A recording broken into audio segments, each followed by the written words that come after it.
पांच महाकुंभ के दौरान जहां अखाड़ों ने हर जातियों के लिए दरवाजा खोला, किन्नरों को भी मान्यता मिली, लेकिन हम आपको एक ऐसे अखाड़े के बारे में बताने जा रहे हैं जिसमें सिर्फ ब्राह्मणों को ही संन्यास की दीक्षा दी जाती है, जो ब्रह्मचारी कहलाते हैं। 4 पीठों के लिए चतुष्मान ब्रह्मचारी बनाए जाते हैं। ब्रह्मचारी की प्रक्रिया भी बेहद कठिन होती है। मांस और मदिरा छूने से ब्रह्मचारी निष्कासित हो जाते हैं। यह अखाड़ा है श्री पंच अग्नि अखाड़ा, जो परंपरा, प्रतिष्ठा और कर्तव्य निष्ठा के आधार पर है। कहा जाता है कि इसकी स्थापना साल 1957 में हुई थी। हालांकि इस अखाड़े के संत इसे सही नहीं मानते। इसका केंद्र गिरनार की पहाड़ी पर है। कठोर है अखाड़े के नियम। सनातन धर्म और संस्कृति के लिए न्योछावर करने का भाव लिए इस अखाड़े के हजारों ब्रह्मचारी जप तप में लीन हैं। सदियों पहले बनी परंपरा का अखाड़ा आज भी ईमानदारी से निर्वहन करता है। मांस मदिरा का सेवन तो दूर की बात है, अगर किसी ने उसे छू भी लिया तो उसकी शिकायत मिलने पर अखाड़े से निष्कासित कर दिया जाता है।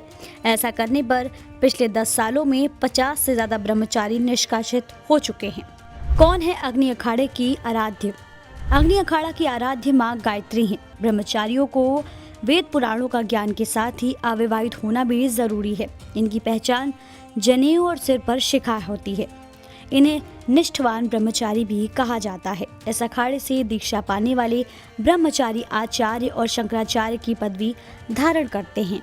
अग्नि अखाड़ा के चतुष्मान ब्रह्मचारी। शंकराचार्य का उत्तराधिकारी बनने के लिए ब्रह्मचारी होना जरूरी है। आदि शंकराचार्य ने सनातन धर्म की रक्षा के लिए 4 पीठ स्थापित किया था।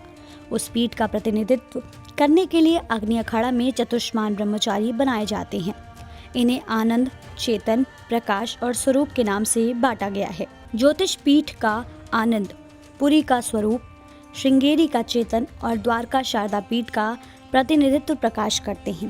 पहले अग्नि अखाड़ा के ब्रह्मचारी चारों पीठों के शंकराचार्य और 13 अखाड़ों के आचार्य महामंडलेश्वर बनते थे, लेकिन अब उसमें बदलाव हो गया है।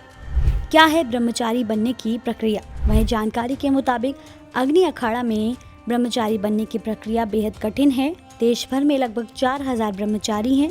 ब्रह्मचारी बनने के लिए पंचद्रव्य में स्नान, पंचभूत संस्कार से गुजरना पड़ता है।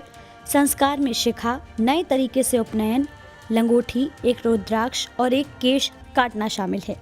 ब्रह्मचारी बनने के बाद अखाड़े का विद्वान एक केश काटकर उसे ब्रह्म विद्या से गांठ देकर गंगा में विसर्जित करता है। फिर 5 गुरु मिलकर उसे रुद्राक्ष के एक दाने को पहनाते हैं। फिर उसके गले से ये कंठी नहीं उतरती। पद पाने के लिए बेहद कठिन है रास्ता।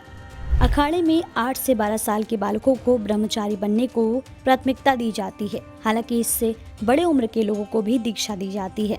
निष्ठा और कार्य देखकर महंत श्री महंत की उपाधि दी जाती है। श्री महंत बनने के बाद थानापति, सचिव और महासचिव का प्रभार सौंपा जाता है। कुंभ का प्रचार भी सचिव या महामंत्री को ही मिलता है। अखाड़े में 60 महंत, 4 सचिव के पद है।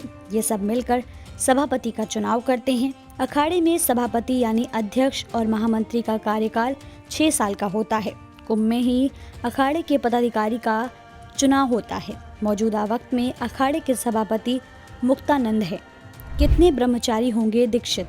7 शैव अर्थात सन्यासी अखाड़ों में अग्नि भी शामिल है, लेकिन इसमें नागा सन्यासी नहीं होते।